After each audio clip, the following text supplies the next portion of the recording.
O papel na minha mão não pesa. É apenas uma folha tamanho carta comum e corrente daquele papel branco imaculado que cheira a tinta de impressora laser. O tipo que usam nesses escritórios com ar-condicionado zumbindo suavemente. Mas caramba, sinto como se estivesse carregando uma lápide de granito. Levanto o olhar para meu único filho, Marcos, 28 anos. Seu terno se ajusta ao corpo dele, magro mas tonificado. Um corpo que nunca conheceu a sensação de carregar um rolo de tecido de 40 quilos nas costas. Está sentado com as pernas cruzadas e a ponta do sapato de couro brilhante se move de cima para baixo no ritmo de uma paciência fingida. Silva, você vai mesmo apagar o Silva da sua vida, Marcos? Minha voz sai rouca, densa como o som de uma máquina de costura velha sem óleo. Sinto a garganta amarga. Marcos solta um suspiro, um desses suspiros cheios de tédio reservados para uma velha senil. Leva a mão ao pulso para ajustar as abotoaduras de ouro. O presente que dei no dia em que se formou no mestrado. Mãe, por favor, não faça drama. A voz dele sai fria, sem uma única onda de emoção. Silva soa a linha de costura, soa a confecção, a suor, a pobre. Soa a uma mulher que costura roupas baratas para sobreviver. Soa a uma mulher que limpa o nariz na manga da blusa. Ele para, inclinando a cabeça para me olhar como se estivesse analisando uma planta arquitetônica defeituosa. Já Montenegro, Marcos Montenegro. Está ouvindo? Tem classe, tem futuro. Minha noiva e os sócios dela não podem se associar com um sobrenome tão comum. É questão de branding, mãe. Você não entenderia. Mas antes de eu continuar, verifique se você já se inscreveu no canal. Deixe seu like e me conte nos comentários de onde você está vendo minha história. Quero muito saber até onde ela está chegando. Branding. Essa palavra em inglês saindo da boca dele. Baixo o olhar para minhas mãos apoiadas sobre a mesa de vidro reluzente. Mãos calejadas, calos grossos das tesouras e agulhas, manchas de tinta de tecido que, por mais sabão que use, nunca ficam limpas completamente. Sempre fica aquele rastro roxo e azul de corante acumulado durante 40 anos. Esses dedos rústicos costuraram milhares de peças. Cortaram milhões de metros de tecido para ganhar cada centavo que o alimentou. A raiva explode no meu peito, ardente como um forno. Bato o papel contra a mesa com força. Pum! Esse sobrenome comum pagou sua carreira no exterior. Ingrato. Essas mãos cheias de tinta te deram essa pele macia que você tem. Acha que o dinheiro caiu do céu? Caiu desse sobrenome. O advogado Mendonça, sentado na cabeceira da mesa, estremece levemente e ajeita os óculos, mas não se atreve a dizer nem pio. Conhece meu temperamento. Mas Marcos não tem medo, nem sequer pisca. Exato, responde Marcos com a voz afiada como bisturi. E já não preciso mais delas. Essas mãos já cumpriram sua função. Agora preciso que assine a cessão da empresa sob meu novo nome legal. Esqueça de ver seus futuros netos. Não quero que carreguem seu estigma. Fico gelada. Estigma. Ele chama meu sangue. O do meu pai. O dos meus antepassados. Uma mancha. Está me chantageando com meus netos? Pergunto com a voz trêmula. Não é chantagem. É proteção de marca. Marcos se levanta abotoando o paletó, irradiando aquele ar de classe alta que tanto almeja. Os Montenegro são uma dinastia de arquitetos e construtores. Os Silva costuram roupas dos Montenegro. Você decide de que lado da história quer estar. Empurra o papel em minha direção junto com uma cara caneta tinteiro Montblanc. Assine. Tem até a festa de noivado. Se não houver assinatura, não há família. Dá meia volta e vai embora. Seu perfume caro invade meu nariz, sufocando o cheiro inerte do papel e da tinta. Fico ali sozinha no meio do imenso escritório. O filho que mais amo acaba de me matar, não com uma bala, mas com um processo de mudança de nome. Ou seja, não quer só meu dinheiro, quer apagar minha existência. Saio do arranha-céu de escritórios e o sol escaldante de São Paulo me bate no rosto como um balde de água fervendo.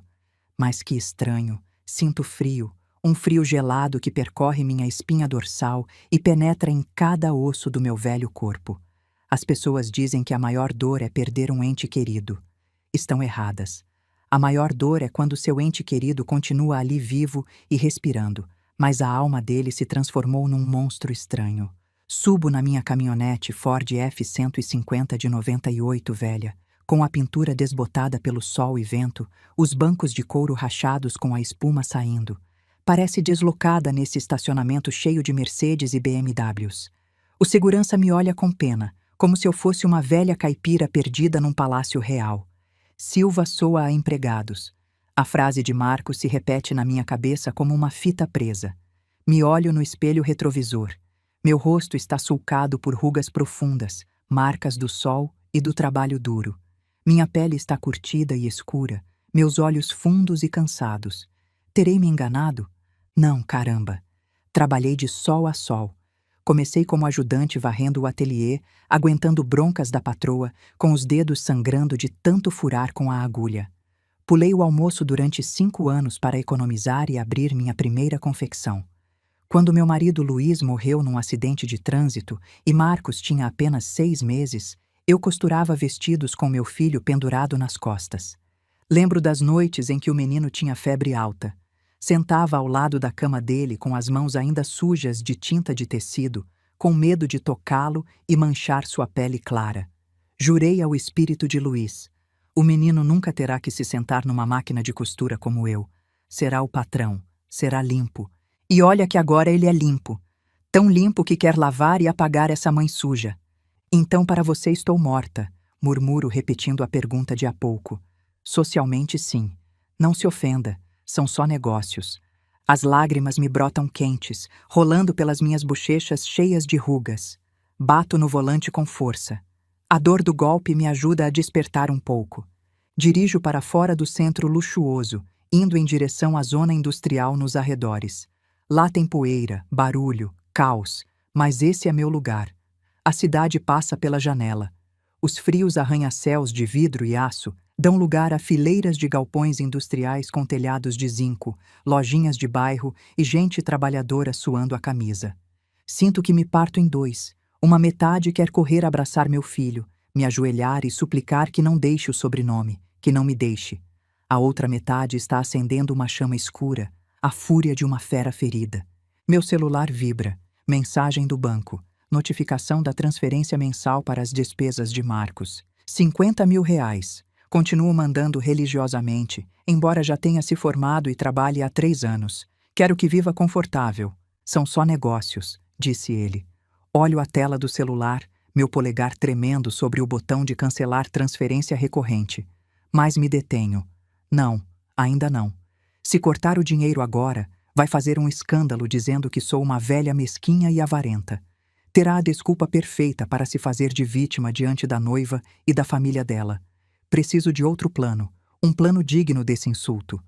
Piso no acelerador e a caminhonete sai disparada, deixando para trás uma nuvem de fumaça preta, igual à minha alma neste momento, escura e sufocada. A placa de neon piscando aparece diante dos meus olhos. Confecções Silva. Especialistas em moda sob medida. A letra S se fundiu na semana passada, mas não mandei trocar.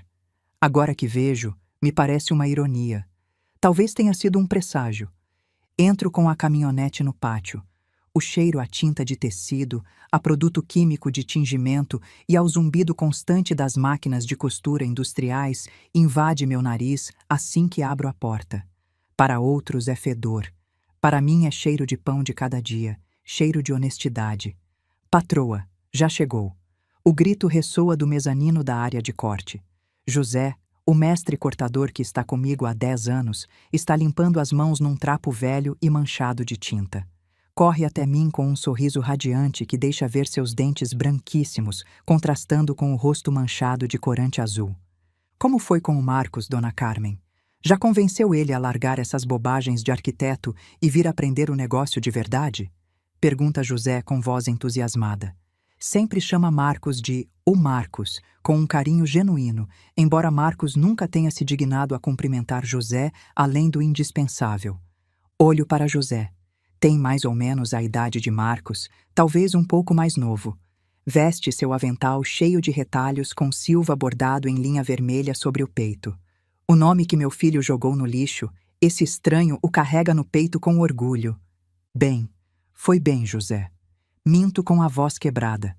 Não tenho coragem de contar aos meus funcionários que meu filho despreza esse lugar. José, que é muito esperto, nota imediatamente que algo está errado. Seu sorriso se apaga, me olha nos olhos e depois baixa o olhar para minhas mãos trêmulas. Patroa, tudo bem? A senhora está pálida. Quer que eu traga uma coca bem gelada ou uma cachaçinha? Estou bem, José. É só que às vezes o dinheiro não compra lealdade, mas compra muita estupidez. José assente, pensativo, entendendo embora não saiba dos detalhes. Deus abençoe, patroa. A senhora sabe que aqui é sua família, o que precisar. Aqui estamos eu e os rapazes. Família. Essa palavra volta a me furar o coração. Esses costureiros que comem da marmita, bebem água da torneira e trabalham 12 horas por dia para me enriquecer, me consideram família. E meu filho do meu próprio sangue, que come cortes finos e bebe vinho francês, me vê como uma sócia comercial obsoleta. Caminho ao longo do imenso galpão industrial. O som das máquinas de costura faz tec-tec-tec rangendo no ar. Música sertaneja de Chitãozinho e Chororó sai de uma caixa de som velha no canto. Mas eu continuo sendo rei. Eu sou a rainha aqui, rainha desse reino de retalhos e tintura. Paro diante de uma bancada onde estão cortando tecido para um grande pedido. Miguel, um cortador jovem, está medindo e marcando o molde sobre metros e metros de tecido estendido. Ao ver meus sapatos, levanta a cabeça. Dona Carmen, já separamos o lote completo. Era defeito na tingidora, tal como a senhora disse. A senhora tem olho de bruxa, chefe. Forço um sorriso e dou um tapinha no ombro dele. Minha mão deixa uma marca de poeira de tecido na camisa dele, mas ele nem se importa. Fica firme esperando instruções. Bom trabalho, filho. Terminem para amanhã. O cliente precisa da entrega. Sim, patroa. As ordens. Entro no meu escritório particular. Fica no mezanino com uma janela que dá para toda a confecção.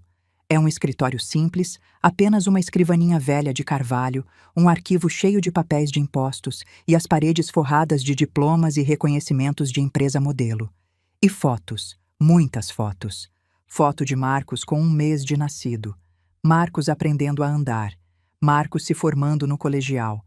Marcos recebendo o diploma de arquiteto nos Estados Unidos. Em todas as fotos apareço ao lado dele, sorrindo de orelha a orelha, abraçando-o com orgulho. E ele, agora que vejo bem, percebo o quanto é forçado o sorriso dele. Seu olhar sempre evita a câmera ou olha ao longe como querendo escapar da moldura onde apareço. Me deixo cair na poltrona de couro, sentindo o silêncio relativo da sala com isolamento acústico. Abro a gaveta de baixo e tiro a garrafa de cachaça reserva da família que estava guardando para o casamento de Marcos. Sirvo um copo cheio, sem limão, sem sal, só a pancada ardente subindo direto para o cérebro. Marcos quer que eu assine a transferência, quer que apague Confecções Silva para transformar em capital para sua imobiliária Montenegro Group. Quer vender o terreno da confecção, jogar na rua gente como José para construir apartamentos de luxo para os ricos. Acha que sou uma velha que só sabe obedecer ao filho. Bebo a cachaça de um gole. O sabor amargo se mistura com o salgado das lágrimas que não sequei. Montenegro. Sussurro o nome provando-o na língua. Tem gosto insosso. O telefone fixo toca. É minha secretária particular. Dona Carmen, tem uma ligação do escritório do Dr. Mendonça. Pergunta se quer revisar o arquivo do fideicomisso de 1997. Congelo. O arquivo de 1997. O ano em que fundei a empresa. O ano em que Luiz morreu. O ano em que redigi os primeiros estatutos com toda a inocência e esperança de uma mãe jovem viúva. Traga para cá imediatamente. Talvez, só talvez, o passado não seja tão inútil quanto Marcos acha. Ao cair da noite, a confecção já está quase vazia. Só resta o velho vigia na porta. Continuo no meu escritório com a luz tênue do abajur iluminando o arquivo amarelado sobre a escrivaninha. O cheiro de papel velho me transporta 27 anos atrás. Naquela época eu não era Dona Carmen, a rainha da confecção. Era só Carmen, uma costureira pobre como um rato com as mãos sempre manchadas de tinta. Luiz, meu marido, era o homem mais bonito do bairro. Me amava não porque eu fosse rica, porque não tinha nem um tostão, mas porque tinha mãos de ouro, como ele costumava dizer. Carmen, Você consegue costurar tudo, me sussurrava enquanto enfaixava os cortes nos meus dedos cheios de furos de agulha. Mas me prometa que nosso filho não vai sofrer assim. Prometi, uma promessa fatal. Quando Luiz morreu naquele acidente horrível, atropelado por um caminhão desgovernado quando Marcos tinha apenas 6 meses, meu mundo desabou. Segurei aquele bebê nos meus braços e chorei até ficar seca. Olhei minhas mãos largas e toscas, cheias de calos de tesoura e furos de agulha, e jurei usar essas mesmas mãos feias para construir um castelo para ele. Trabalhei como uma besta de sol a sol. Costurava para lojas de dia e fazia peças sob encomenda de noite. Dormia mais curvada na máquina de costura que na minha cama. Comia pão duro com água para economizar e comprar leite importado para Marcos. Quando completou 6 anos, o levei para a escola particular mais cara da cidade. Lembro desse dia como se fosse ontem. Vesti minha roupa mais limpa, mas não podia esconder minha cara de trabalhadora nem as manchas roxas de corante nas mãos. Quando o levei pela mão até a entrada, os outros pais, médicos, advogados, empresários, me olhavam como se eu fosse uma estranha. Marcos soltou minha mão. "Mãe, suas mãos estão muito sujas", disse em voz baixa. Olhei para baixo. Embora tivesse lavado com sabão forte, as manchas de tinta ainda estavam ali, roxas e azuis entranhadas na pele. "Desculpa, filho. Vou esperar no carro." Desde esse dia me transformei na sombra dele. Paguei aulas de piano, de inglês, de francês, acampamentos de verão na Europa.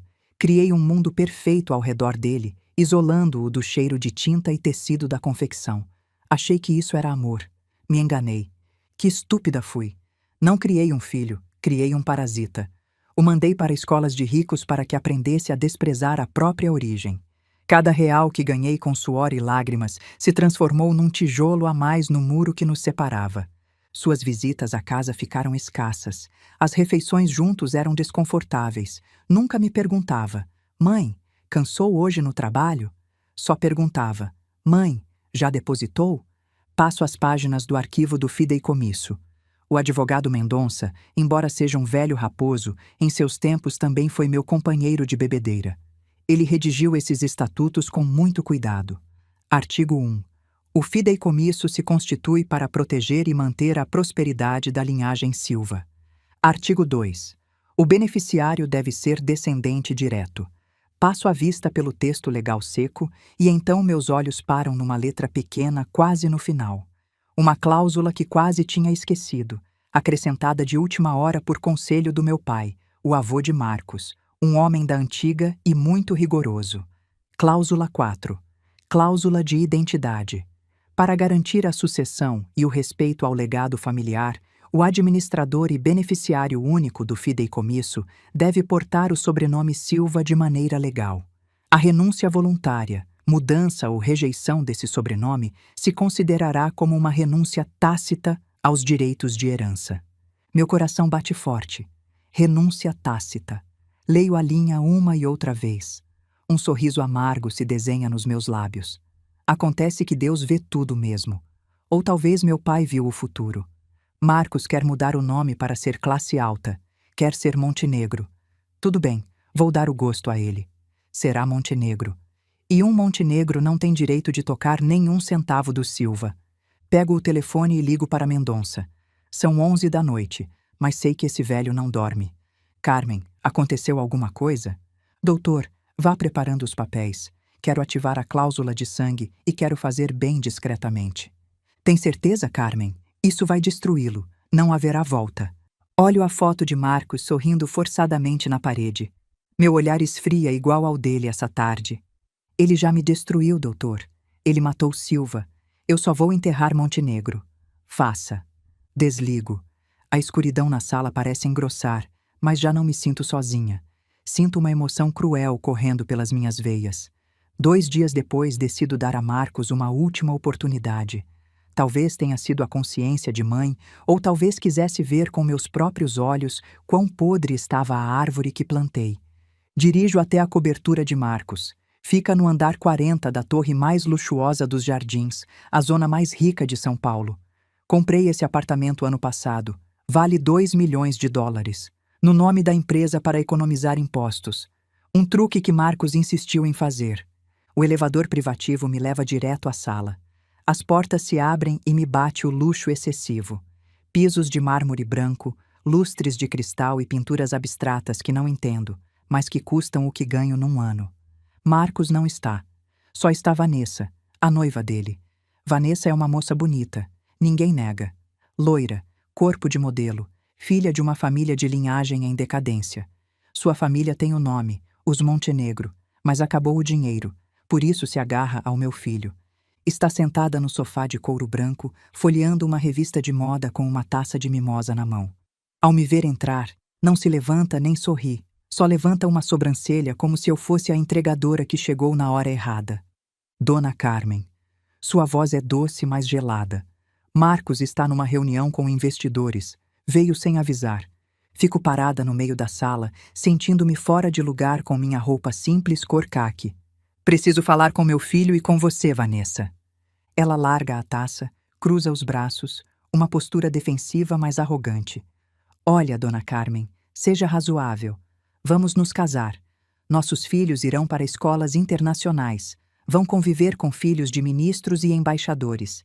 Imagina se zombarem deles por se chamarem Silva? É ordinário demais, comum demais. Comum, repito, tentando manter a calma. Esse sobrenome te deu de comer, comprou esse sofá onde está sentada e pagou o anel de diamantes que traz na mão.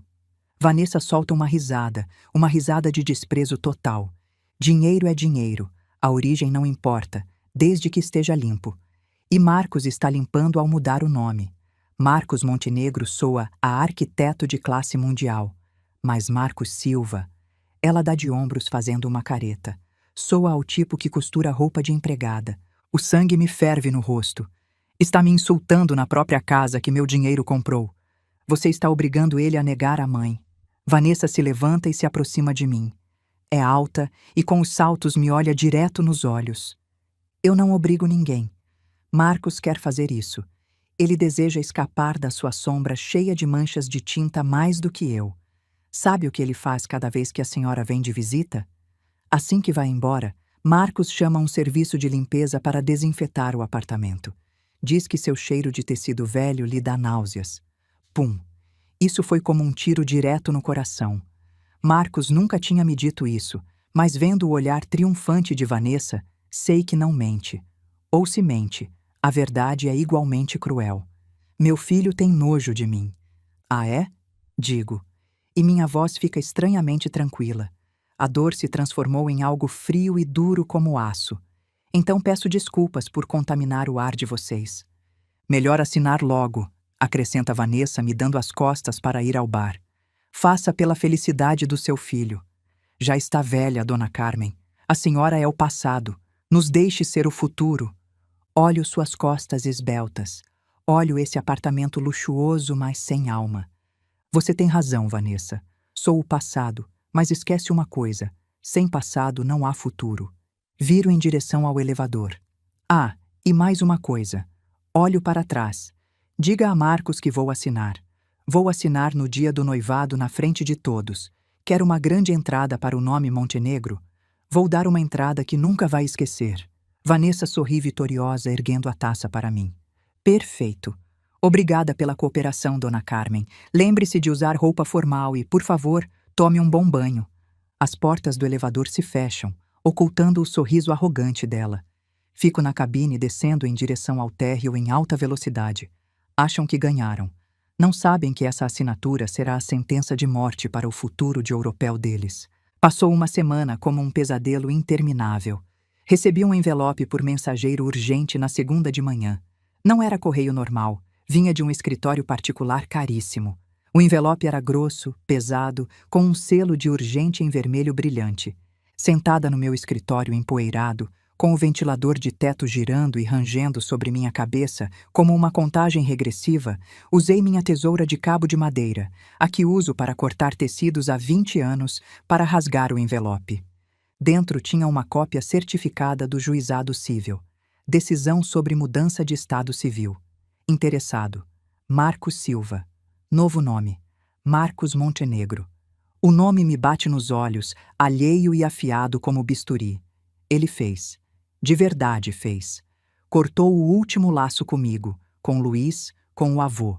Matou Silva para renascer como um estranho. Junto a isso vinha outro arquivo. Acordo de cessão de bens e reestruturação corporativa. Meu telefone toca. O nome na tela continua sendo meu filho. O apelido que dei desde o colegial. Olho a tela piscando, meu dedo polegar hesitando sobre o botão de atender. Respiro fundo e engulo o nó amargo que tenho na garganta. Alô? Já recebeu os papéis, mãe?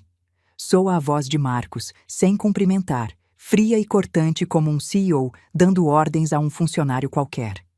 Tenho na mão, Marcos. Ou deveria chamar de Senhor Montenegro. Do outro lado se ouve uma risadinha debochada. Me chame como quiser, desde que assine. Vanessa e eu já compramos passagens para a Europa na próxima semana. Queremos deixar isso arrumado antes de ir. Sabe, para começar do zero, limpos. Limpos, repito a palavra, sentindo o sabor ácido na boca. Quer apagar a placa de Silva de lá fora? A placa que pendurei com minhas próprias mãos quando você era bebê? Já está velha, mãe. Está enferrujada. Deixa o bairro feio. Contratei alguém para redesenhar. Será Montenegro Fashion Group. Soa muito mais elegante, não? Os clientes serão gente de alta costura europeia, não essas donas de casa baratas, suas amigas. Fecho os olhos. Não só me rouba a empresa, quer expulsar meus clientes, minhas irmãs trabalhadoras com quem passei tantas dificuldades. E se eu não assinar? Pergunto com a voz grave. Então não vai mais ver minha cara. A voz de Marcos fica gelada, sem pingo de humanidade. Vanessa está grávida. Vai ser avó. O coração dá uma cambalhota. Meu neto. Mas ele continua impiedoso como um carrasco. Se não assinar, essa criança vai nascer em Madrid. Vai crescer sem saber quem é a avó. Só vai saber que a avó era uma costureira teimosa que morreu por aí no Brasil. Quer morrer sozinha nessa confecção cheia de retalhos? Ou quer segurar o primogênito dos Montenegro? Você decide. Desliga. O tom de tu soa eterno no meu ouvido. Não é uma proposta, é uma sentença. Usa meu neto não nascido como refém. Ou seja, como pude criar um demônio tão sangue frio? Olho o arquivo. As letras dançam diante dos meus olhos. Artigo 1. A senhora Carmen Silva cede todo o controle, terrenos, instalações e marca a Marcos Montenegro. Estico a mão pela garrafa. Tremo tanto que derramo cachaça na mesa, encharcando a assinatura do juiz. Nessa noite não fui para casa. Para que ir para uma casa vazia e fria? Fiquei na confecção.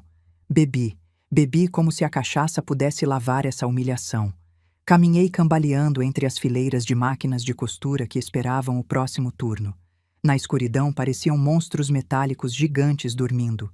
Só elas me são fiéis. Só elas não desprezam essas mãos sujas. Paro diante de uma tesoura velha pendurada no painel. A primeira ferramenta que comprei com meu primeiro salário de ajudante aos 15 anos.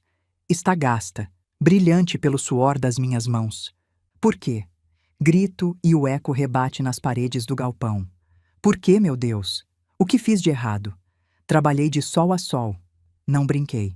Não andei de namoricos. Só queria que ele tivesse uma vida melhor que a minha. Jogo a garrafa contra a parede. Crash. Os vidros estouram, espalhando-se pelo chão de concreto manchado de tinta.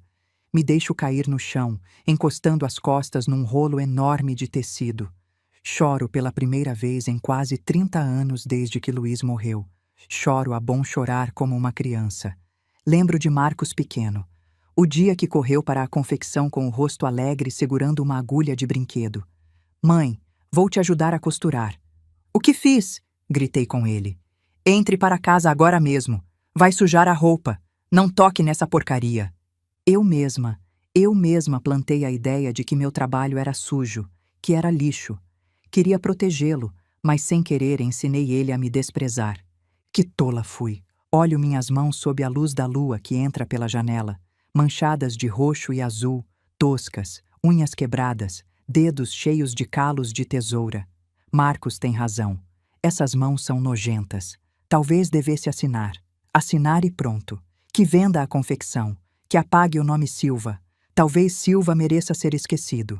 Já estou velha. Não posso brigar contra ele. Ele tem educação, advogados, futuro. Eu só tenho tinta de tecido e passado. Tiro a caneta do bolso da camisa. Ponho o papel de sessão sobre meu colo. A luz do celular ilumina a linha. Cedente. Carmen Silva. Coloco a caneta sobre o papel. Só uma assinatura e poderei ver meu neto.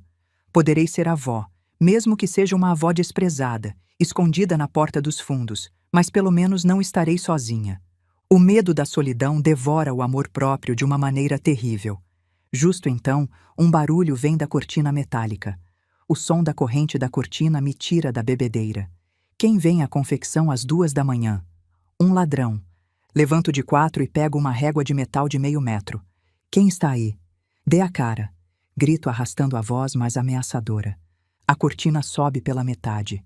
Uma sombra entra. Patroa, sou eu, José. José, o mestre cortador, traz o pijama mal vestido, chinelos e cara de espanto. José, o que diabos está fazendo aqui a essa hora? Baixo a régua. Vi sua caminhonete no pátio. Passei e vi a luz do escritório apagada, mas a porta da confecção sem cadeado por dentro. Fiquei preocupado. Pensei que tinha dado um infarto ou algo assim. José se aproxima franzindo o nariz pelo cheiro de álcool e vendo a bagunça de vidros. Olha o papel amassado no meu colo e a caneta jogada no chão. Vai assinar isso, dona Carmen? Pergunta baixinho com os olhos grudados no documento. Na confecção todos fofocam sobre a mudança de nome de Marcos. As más notícias voam. Não tenho opção, José. Rio com amargura, me encostando no rolo de tecido. Ele ganhou. Sou uma velha acabada. Esse sobrenome Silva, ele diz que é uma vergonha. José fica calado um momento. Se agacha na minha frente, sem se importar que o chão manchado de tinta suje o pijama limpo.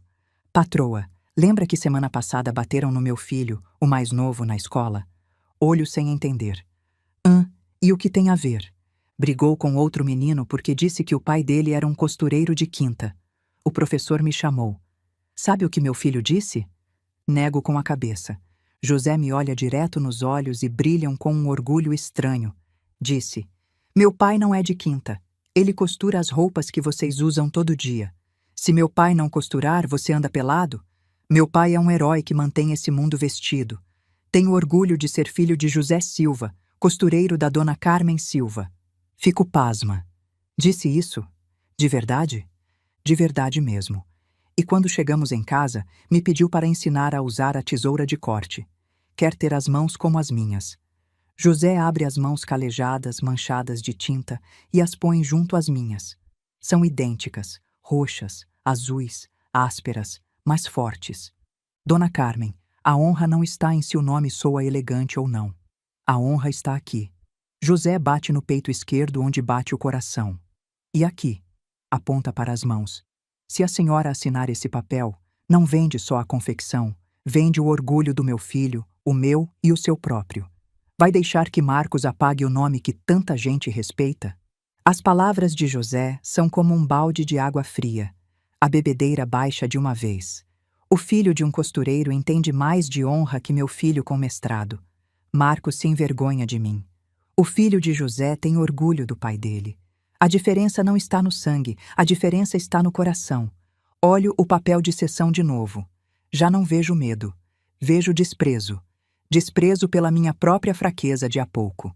Amasso o papel numa bola e jogo com força contra os vidros quebrados. Você tem razão, José. Caramba, você tem razão. Me levanto cambaleando, mas com as costas retas. A dor no peito continua ali, mas mudou. Já não é dor de perda, é dor de transformação. José, vá dormir. Amanhã chegue cedo. Temos trabalho a fazer. Que trabalho, patroa? Preciso ir ver o advogado. Não vou assinar minha sentença de morte. Vou assinar a dele. José sorri e seus dentes brancos brilham na escuridão. Essa é a dona Carmen que conheço. Boa noite, patroa. Quando José vai embora, fico sozinha na confecção. Já não sinto frio. Uma chama cresce dentro de mim. E você? No meu lugar, seguiria com o plano ou perdoaria? Comenta aqui. Estou com você. Se eu devo continuar. Ou perdoa, se devo desistir. Continua comigo, pois o que vai acontecer em seguida vai te surpreender. Na manhã seguinte estou no escritório do Dr. Mendonça às 8 em ponto, antes que a secretária abra.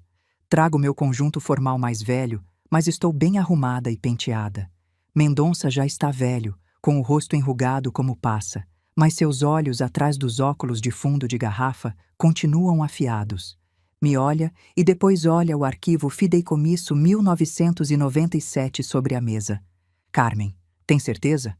Uma vez que ativarmos isso, não há volta. Marcos vai perder tudo. Não só a empresa, mas todo o bem em nome do fideicomisso. O apartamento, o carro, as contas. Vai ficar na rua literalmente. Dou um gole no meu café preto e amargo. Ele escolheu a rua desde que assinou como Montenegro, doutor. Só estou ajudando ele a cumprir o desejo. Mendonça suspira e abre a página da cláusula. Está bem. Vamos repassar pela última vez. Artigo 4. Cláusula de identidade. Marcos a violou diretamente ao mudar o sobrenome. Isso ativa a renúncia tácita. Tamborila os dedos ossudos sobre o papel. Mas o problema está no artigo 5. Beneficiário substituto. Quando Marcos perde os direitos, para quem passam? No original de 1997, você deixou isso em branco porque não havia mais ninguém. Eu sei, digo, tirando um envelope pequeno da bolsa. Por isso redigi isso, o codicilo de 2015. Lembra? O ano que Marcos me gritou pela primeira vez que desejava que eu morresse para herdar. Mendonça levanta as sobrancelhas, pega o envelope e o abre. Lê rápido e depois levanta o olhar com espanto total. Está falando sério, Carmen? Essa pessoa não é do seu sangue. A lei exige que o beneficiário do fideicomisso seja do mesmo sangue. Bato com a unha no papel, bem em cima do artigo 2. A lei exige é que se cumpra o que está escrito aqui dentro, doutor. Esse lance de descendente direto foi mania do meu pai, regra de família, não mandamento do Código Civil. E o codicilo de 2015 mexe justamente nisso. Tira a obrigação de sangue e deixa só a exigência do sobrenome Silva no documento. Mendonça ajusta os óculos relendo a cláusula com calma. Sendo fideicomisso privado, o juiz vai respeitar a vontade da instituidora. Se o herdeiro tiver Silva no registro, juridicamente isso se sustenta. É fideicomisso privado. Você decide. Mas é o patrimônio de toda a sua vida. Dar para um estranho... Não é um estranho, Mendonça. Interrompo com firmeza. É família. Família são os que ficam quando o barco afunda. O que leva meu sangue foi o primeiro a fazer buracos no barco para se salvar. Mendonça fica calado um bom tempo e depois assente devagar. Um sorriso astuto aparece na boca do velho advogado. De acordo. Legalmente, isso é sólido como concreto. Se Marcos assinar a ata confirmando ser Montenegro diante da Assembleia, ele mesmo estará fechando a cela da própria prisão. Qual é o plano? Precisa que confie. Tem que acreditar que já me rendi. Precisa organizar essa cerimônia de assinatura o maior possível. Quanto mais testemunhas houver, mais irreversível será a queda dele. Me levanto e dou a mão a Mendonça. A mão dele está fria, mas a minha mais. Não se preocupe. Vou interpretar o papel de mãe derrotada à perfeição. Ao sair do escritório, tiro o celular. É hora de ligar para o senhor Montenegro. Toca 3 vezes antes que atenda. O que quer? Já decidiu? Estou ocupado escolhendo as toalhas de mesa para a festa. A voz de Marcos soa irritada. Respiro fundo ajustando minha voz. Faço que soe trêmula, cansada, mais velha do que sou. Marcos. Mãe sente muito. Silêncio do outro lado por um segundo. A satisfação viaja através da linha. Sente muito? Quer dizer que aceita? Sim. Já estou velha, filho. Não posso brigar com você. Tem razão. Esses tempos pedem nomes elegantes. Silva é só o passado. Vou assinar. Irei à festa e assino tudo o que quiser. Só peço, me deixe ver meu neto quando nascer. Marcos ri alto. Uma risada triunfal e arrogante. Ha, ha, ha. Finalmente entrou na razão a velha. Excelente, mãe. Vanessa vai ficar muito feliz. Esse será o melhor presente de casamento. Então, que horas chego na entrada principal do hotel? Pergunto fingindo submissão. A voz de Marcos baixa de tom, voltando àquela crueldade habitual, e dessa vez adiciona uns 5% extra de veneno que não imaginei. Ah, sobre isso, mãe, olha, os convidados são puro VIP, embaixadores, banqueiros. Chegar naquela caminhonete velha e surrada na entrada principal ia ficar muito mal, Muito cafona. O pessoal do valet nem sabe dirigir essas carroças. Então, o que faço? Entre pelos fundos pela porta de serviço. Tem um elevador de carga que leva direto à sala de espera. Aí espera até eu chamar. Sai ao palco, assina e depois, bom, pode ir embora mais cedo para descansar.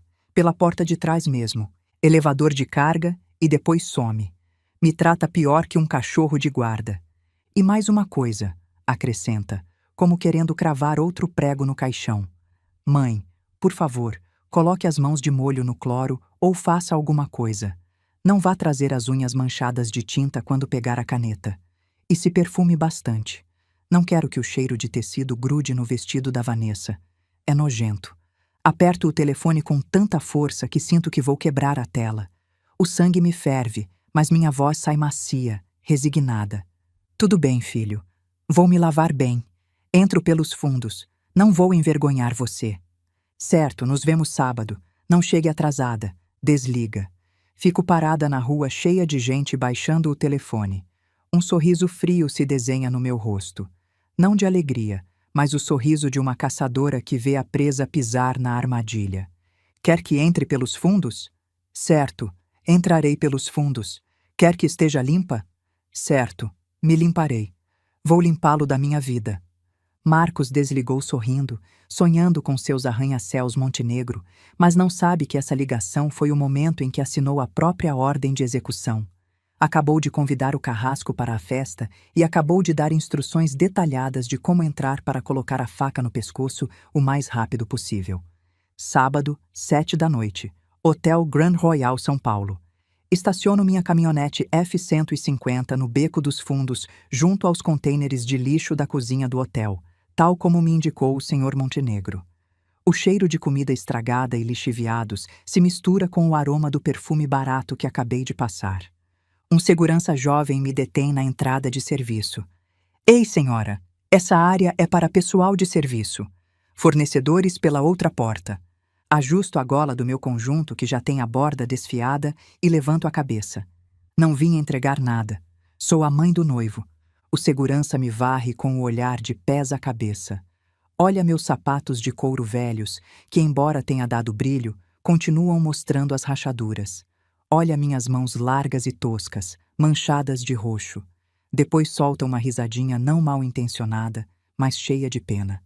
A mãe do Sr. Montenegro? Por favor, se ele disse que a mãe dele é uma investidora que está na Europa. Bom, entre, tia do interior. Use o elevador de carga número 3, que o gerente não te veja. Entro no elevador de carga. O chão está pegajoso de gordura de comida e tem marcas de rodas de carrinhos. Que ironia! Esse elevador sujo me faz sentir mais confortável que o saguão de mármore lá fora. Pelo menos aqui a sujeira é honesta. O elevador se abre no terceiro andar. Me chega o som de música clássica suave e o tilintar de taças.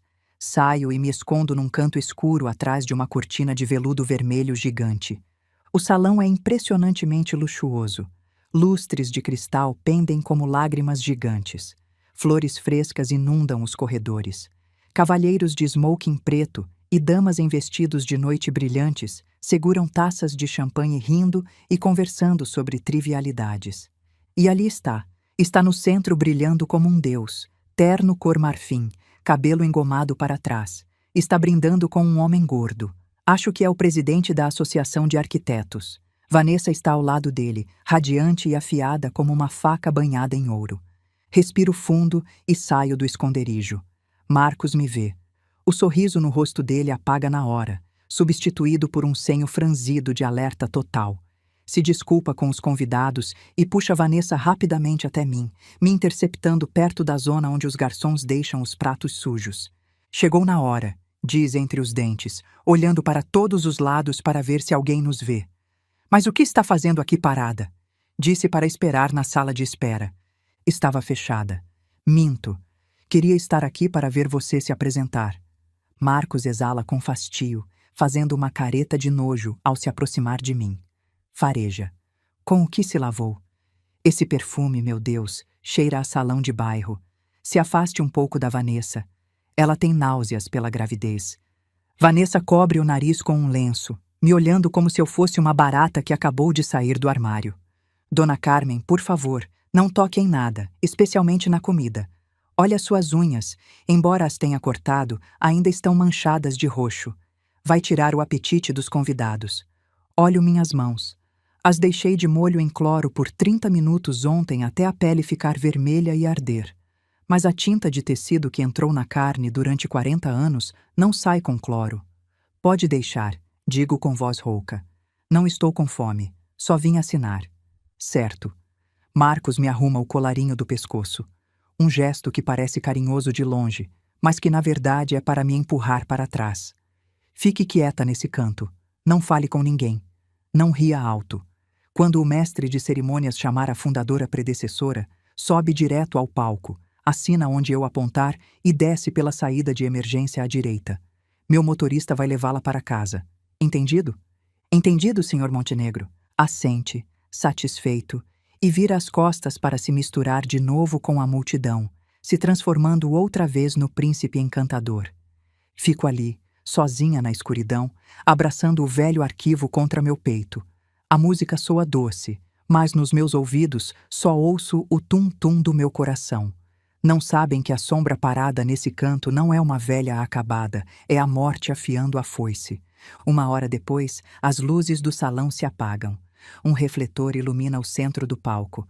Aplausos estrondosos. Marcos sobe ao pódio pegando o microfone com uma confiança absoluta. Damas e cavalheiros, sua voz ressoa cálida e convincente. Obrigado a todos por estarem aqui para presenciar o nascimento de uma nova era. Hoje não só celebramos meu noivado com Vanessa, mas também o nascimento da Montenegro Group.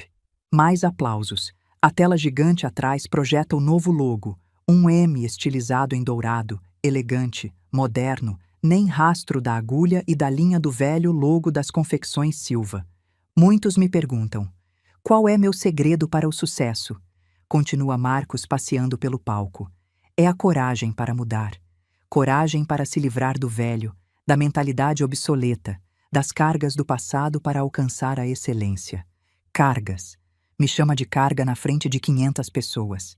E para formalizar isso, quero convidar ao palco uma pessoa que pôs os primeiros tijolos, embora rústicos necessários. Minha mãe, a senhora Carmen. O MC me faz um sinal. O refletor varre o salão e para no canto escuro onde estou. A luz me cega. Começo a caminhar. O salão fica em silêncio total. Meus sapatos batem na madeira. Cloc, cloc, ressoando claramente. Sinto centenas de olhos cravados em mim, olhares curiosos, críticos e algumas risadinhas debochadas sussurrando sobre meu conjunto fora de moda. Subo ao palco. Marcos me recebe com um abraço frouxo, dando 2 tapinhas nas costas. O tipo de tapinhas que se dá num funcionário. Este é um momento histórico, diz Marcos ao microfone me passando a cara caneta Montblanc. Minha mãe vai assinar o documento de transferência, entregando oficialmente a tocha para a geração Montenegro. Trazem uma mesa pequena. Ali está o papel de sessão aberto e pronto. Marcos se inclina ao meu ouvido, sussurrando com aquele sorriso congelado para as fotos. Assine rápido e suma, velha. Não me envergonhe. Pego a caneta. Pesa toneladas. O perfume de Marcos, a maquiagem de Vanessa, o cheiro de dinheiro falso me reviram o estômago. Me inclino. A ponta da caneta toca o papel, mas não assino. Fico quieta como estátua. 1 segundo, 2 segundos, 5 segundos. O silêncio começa a incomodar. A banda para de tocar. Os murmúrios na plateia começam a crescer. Marcos fica impaciente. Pigarreia. Mãe, está muito emocionada? Assine. Levanto a cabeça devagar.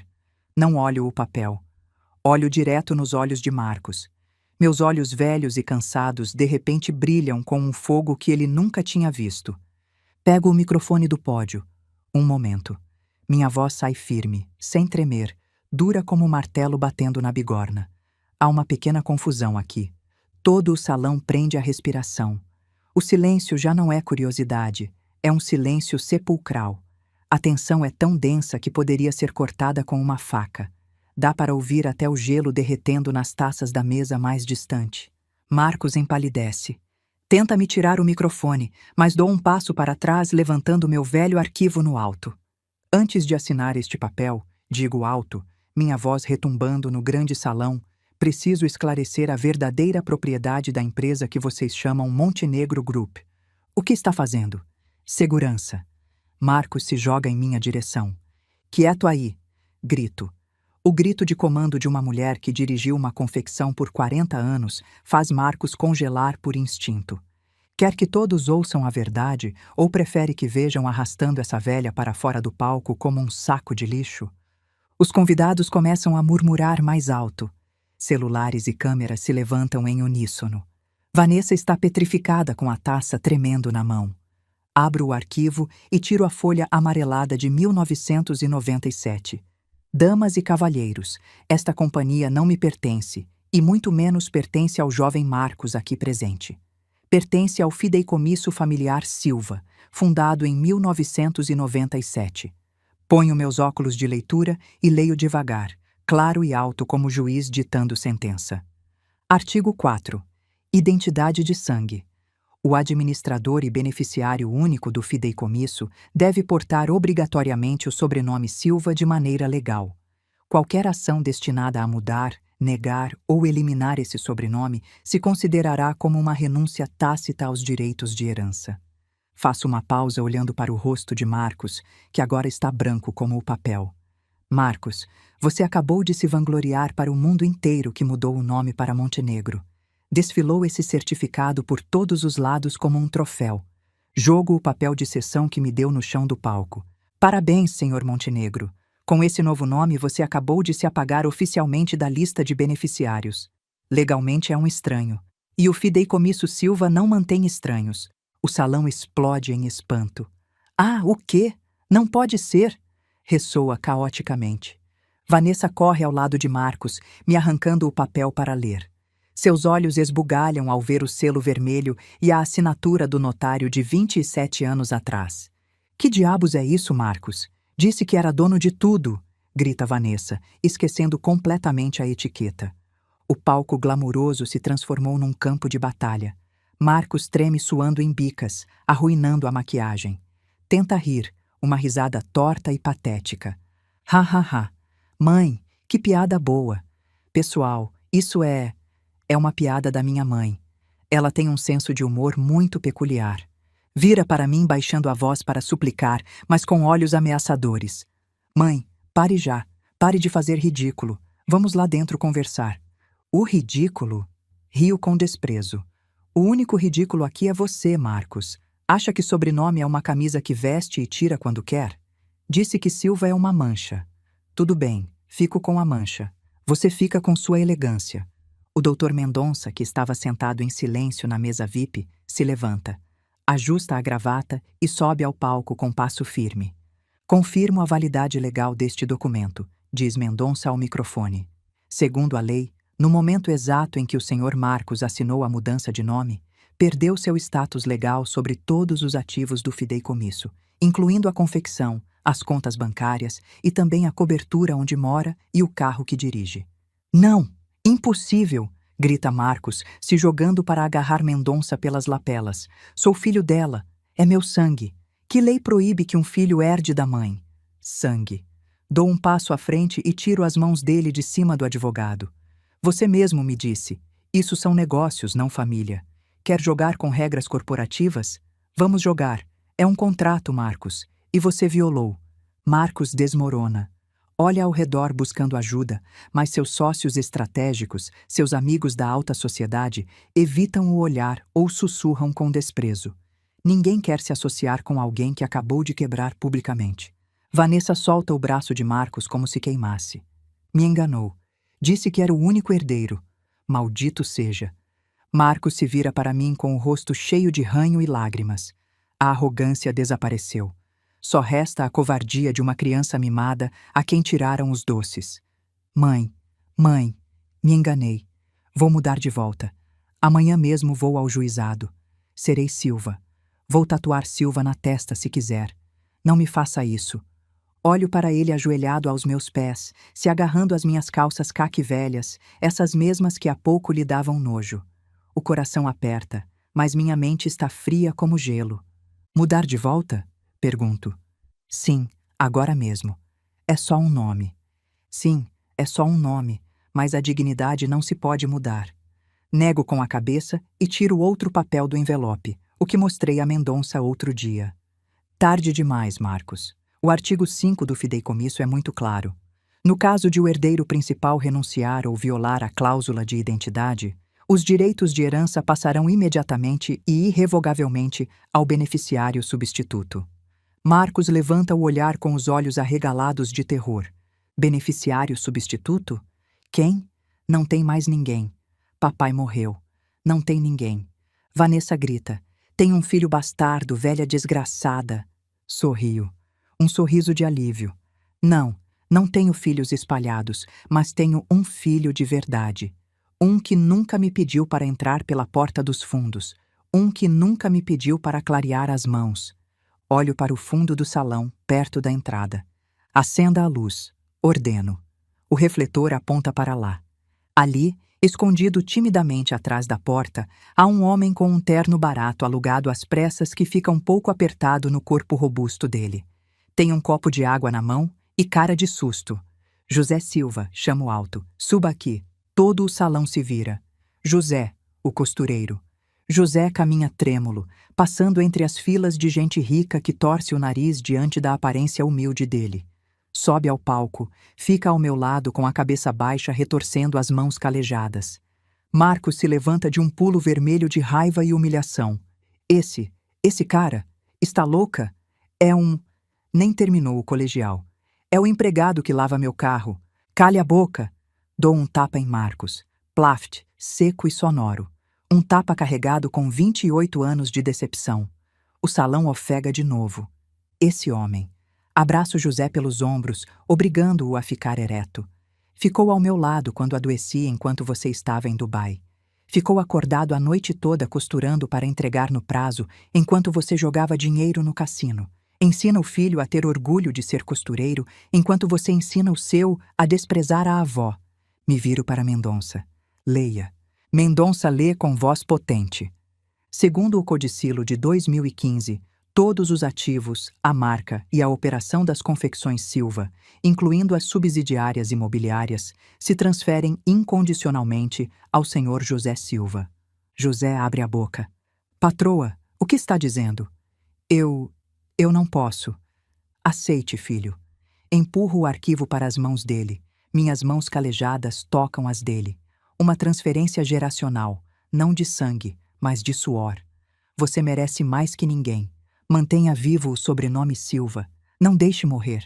Marcos grita como animal ferido e tenta arrancar o arquivo, mas 2 seguranças enormes aparecem e o seguram pelos braços. Me soltem. Sou Montenegro. Sou dono desse hotel. Ah, não sou? Balbucia, percebendo que não é ninguém. Olho para ele pela última vez. Já não há raiva, só uma pena profunda. Exato. Você é Montenegro. E sinto muito, senhor Montenegro, mas essa festa é paga pelo fideicomisso Silva e o fideicomisso acabou de decidir suspender o financiamento imediatamente. Me dirijo à multidão atônita. Acabou a festa. Quem quiser jantar, que pague a conta. José está no palco segurando o arquivo grosso com mãos trêmulas. Olha a multidão embaixo, gente que há um momento o olhava com desprezo pelo terno barato, e agora o olham como se tivessem nascido asas nele. Patroa, dona Carmen. Gagueja José suando frio. Isso é grande demais. Eu só sei cortar e costurar. Como vou administrar uma empresa? Ponho minha mão no ombro dele, sentindo a solidez de um homem de trabalho. Por isso escolhi você, José. Você sabe consertar o que está quebrado. Aquele, aponto com o queixo para Marcos, que se debate com os guardas, só sabe jogar fora o velho para perseguir fantasias. Marcos esperneia e grita roxo de vergonha. Sua verdadeira natureza, esse classismo e preconceito que tentava esconder sob uma fachada intelectual, vem à tona sem filtro. Está louca, velha? Dá o patrimônio para... Olha para ele! Nem sabe usar os talheres. Vai transformar a empresa num chiqueiro. Cale a boca, grita Vanessa. Não para me defender, mas porque percebe que o barco afunda rápido demais. Me aproximo de Marcos. Olho fundo nos olhos dele, procurando algum rastro daquela criança pequena, mas só vejo ódio e ganância. Marcos, você o despreza? Esse homem ficou cuidando da confecção a noite toda quando o temporal destruiu metade do bairro enquanto você estava de festa em Búzios. Esse homem me carregou nas costas até o pronto-socorro quando tive o infarto ano passado, enquanto você disse que estava numa reunião. Não leva meu sangue, mas leva meu coração. Me viro para a gente e declaro: a partir deste momento, José Silva é o diretor-geral. Qualquer decisão sobre ativos, pessoal e dívidas será tomada por ele. José respira fundo, me olha, depois olha as mãos calejadas. O olhar dele muda, do medo passa para a determinação. Entende que isso não é um presente, é uma responsabilidade. Tem que proteger a honra dos costureiros. José dá um passo à frente e olha direto para Marcos. Jovem Marcos, diz José com voz tranquila e estável. Posso não ter diploma, mas pelo menos nunca mudei o sobrenome da minha mãe para conseguir uma entrada. Essa frase dói mais que meu tapa. A gente solta um Alguns começam a aplaudir. Primeiro uns poucos, depois mais forte. Não aplaudem porque gostam de José, mas porque gostam do drama e odeiam a falsidade de Marcos. Mas a obra não terminou. Faço um sinal para Mendonça. É hora do golpe econômico final. Mendonça tira outro documento e ajusta os óculos. Senhor Montenegro, enfatiza o sobrenome novo com sarcasmo. Dado que já não é beneficiário do fideicomisso, somos obrigados a executar as cláusulas de recuperação de ativos corporativos. Marcos pisca. Recuperação de quê? O apartamento é meu. O carro é meu.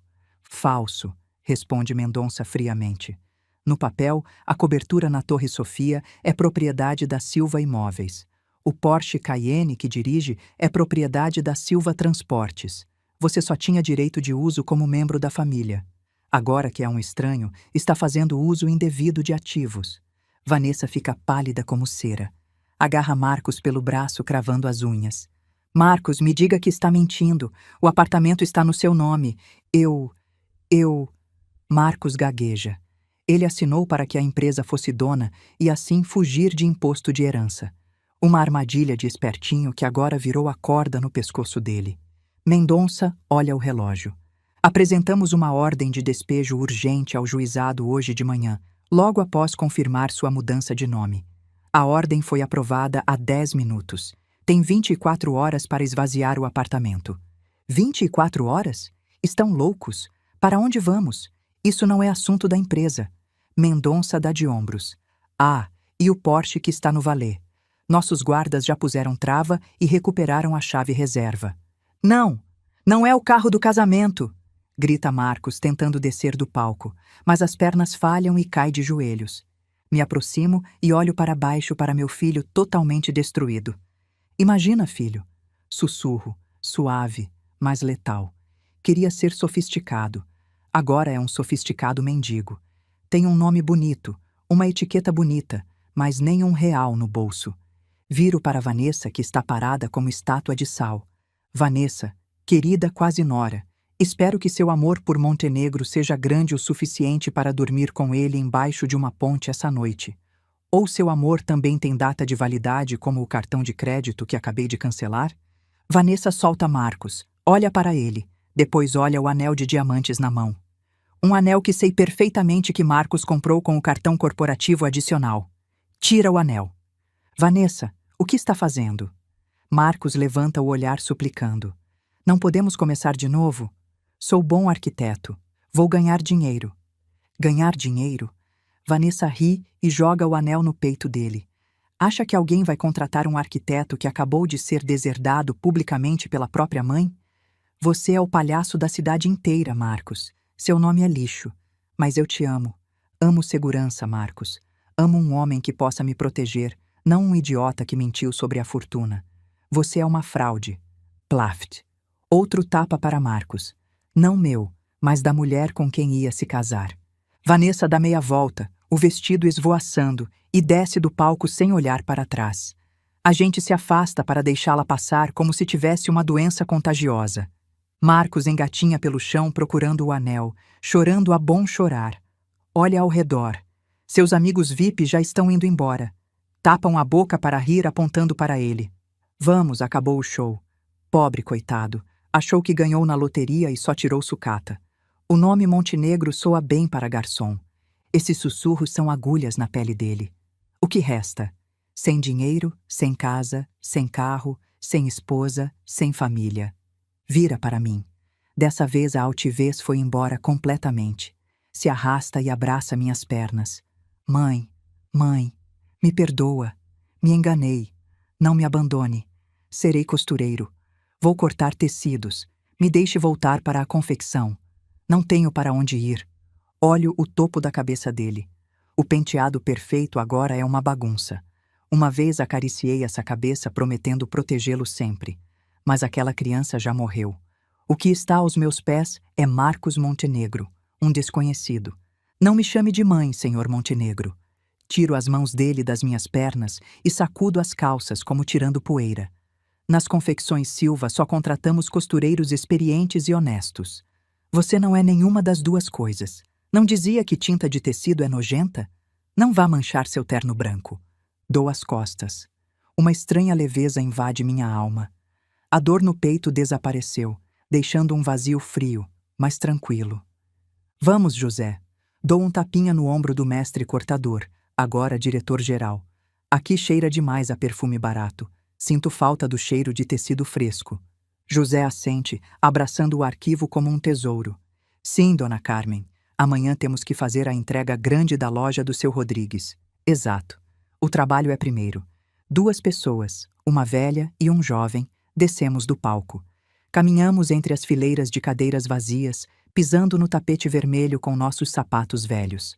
Ninguém se atreve a bloquear nosso caminho. A dignidade do trabalho irradia de nós com mais força que qualquer joia. Às nossas costas, no palco luxuoso mas solitário, Marcos continua ali sentado, apertando o papel de mudança de nome e o anel rejeitado. O choro dele ressoa patético e vazio no enorme salão. Mãe, volte! Mãe! Não viro nem uma única vez. Uma mulher nunca olha para trás para o lixo que acabou de jogar fora. Saímos pela porta dos fundos do hotel, essa mesma pela qual Marcos me obrigou a entrar. O ar da noite nos bate fresco no rosto. O céu está estrelado e limpo. Se arrepende de alguma coisa, dona Carmen? Pergunta José em voz baixa, enquanto subimos na velha caminhonete. Ligo o motor. O V8 ruge com força, fazendo vibrar os bancos. O som da vida. Meu único arrependimento, José, digo olhando fixo para a frente, é ter esperado tanto para dar essa lição. 1 hora depois chegamos à confecção. Silêncio total, só grilos e o cheiro de tecido limpo. Isso é casa, esse é meu castelo. Entro no escritório, tiro o casaco sufocante e jogo na poltrona. Vou até a parede cheia de fotos. Tiro da parede a foto com Marcos no dia da formatura. Na foto, ele sorri forçado. Eu sorrio com orgulho. Uma mentira emoldurada em vidro. Saio para o pátio dos fundos, onde está o tambor de metal para queimar lixo e retalhos velhos. O fogo arde, iluminando meu rosto cheio de rugas. Jogo a foto no fogo.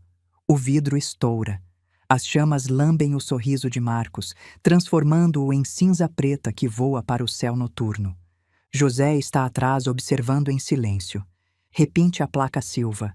Que brilhe bem, digo sem virar. E ponha seu nome embaixo. José Silva, diretor-geral. Sim, patroa. Olho as cinzas voando no vento. Não sinto tristeza. Me sinto limpa. Finalmente lavei a verdadeira mancha da minha vida. Não era a tinta de tecido. Era a ilusão de um filho podre. Viro para olhar José, o filho que nasceu do suor e da lealdade. O sobrenome se herda, mas a família se ganha. E ele só ganhou um nome bonito para colocar na lápide. Se você chegou até aqui, muito obrigada por assistir até o final. Se você gostou dessa história, deixa o like, se inscreve no canal e ativa o sininho para não perder nenhuma história nova. E clica aqui no vídeo do lado para continuar maratonando as melhores histórias do canal. Te vejo na próxima.